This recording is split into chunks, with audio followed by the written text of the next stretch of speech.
So what makes somebody click on your video is thumbnail number 1, title number 2, and those first 2 lines or sentences. So that's your priority. All right, so the next thing is the video thumbnails. Okay, the first thing that I wanted to say when it comes to video thumbnails, you have to test again. Okay, and one thumbnail or the first thumbnail, usually it's not the best one. You got to try things out, and I'm going to show you an example here actually of a good one and even a bad one. And the other thing that you want in your thumbnails is something that shows emotion. So show somebody's face having, some sort of emotion, happy, sad, in pain, etc. The fonts that you use in these thumbnails matters a lot, and that's something that should be tested as well. Sometimes using a mixture of fonts. We started testing this actually with Manuel's channel recently, and it works very, very well. You use one font that looks just very basic, and then maybe like one of the keywords, we put it in a cursive kind of font, and that's been grabbing a lot of attention. But it comes down to just testing all that. The colors, we've tested using the same colors for branding, and we've also just tested different colors that will contrast and stand out and just get us more clicks. And then lastly, something that creates curiosity. So I think like the entertaining type of channels do this very well. Like there's a huge one that we were looking at today, Mr. Beast. If you guys have heard of that YouTube channel, one of the biggest ones. Anybody has heard of that one? Yeah. Oh, in the back God. they have. Check this out. We just saw we thought Dr. Berg and Natural Slim and all that stuff were doing great. And then we look at this guy right here, 89 million subscribers. He's an entertainer, right? He's like, his job is not to educate, it's to entertain, right? So he's doing some crazy things. You guys check him out. The guy's pretty funny. Look at how many views he's gotten. He has 14 billion views, and he joined 9 years ago, right? The YouTube channel. So he owns his own media. That's future right there. That's legacy. He's going to hand that over to generations, and that's going to keep on providing to him for a long time. Subscribe for a cookie. Subscribe for a cookie, right? Obviously, he's just trying to make people laugh, have fun. So here's an example of a bad thumbnail. When I made it, I thought it was going to be good, but it actually bombed. I got 2.6% CTR, means click-through rate. So out of every 100 people that saw the video got shown on their news feed, only 2 people or almost 3 people clicked on it.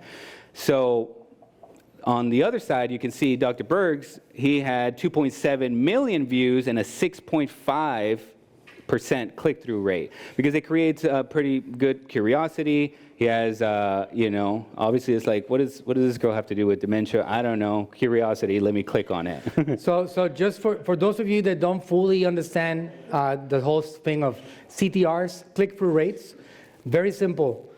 When somebody performs a search on YouTube, which again is the second biggest search engine on the planet.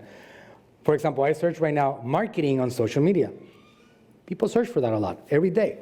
Millions of people are searching for that stuff. Now the next step is somebody making the click, but they have a lot of options to click.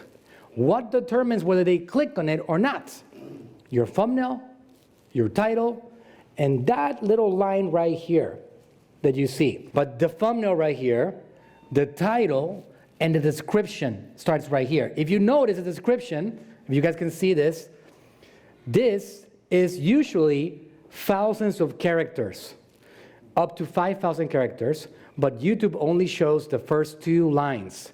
So what makes somebody click on your video is thumbnail number 1, title number 2, and those first 2 lines or sentences. So that's your priority. Definitely. Why? Because if they don't get the view, if they don't get the click, then you don't get the view, you get a chance. On the example that Jorge shows over here, he has a face, he looks like he's pondering. He could also be in the bathroom, I don't know, right? So I think I could fit next to this marketing girl. Strategies.